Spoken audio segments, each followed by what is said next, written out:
భయపడ్డట్టు అనిపిస్తుందా? భయం లేదు. నా గొంతులా నా గుండెలు ఎప్పుడు నాకు అది ఆ డెఫినేషన్ తెలియదు నాకు. ఈయనేందండి రేవంత్ రెడ్డి అలా బాబులతో నేను కాలేదు.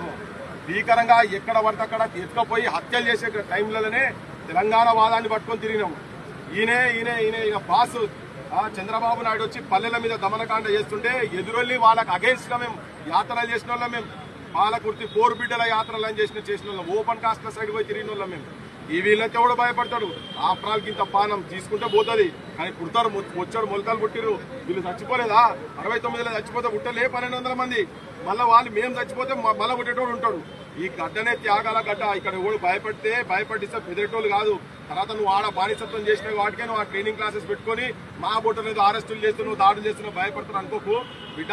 అంతిమ స్థాయి వరకు చీల్చి చెండాడుతాం ఒక్కొక్కరిని. ఈ ప్రాంత ఔన్నత్యాన్ని, ప్రాంత గౌరవాన్ని కాపాడేందుకు అమరుల సాక్షిగా వాళ్ళ ఆశయాలు నెరవేరేదాకా కొట్లాడుతూనే ఉంటాం.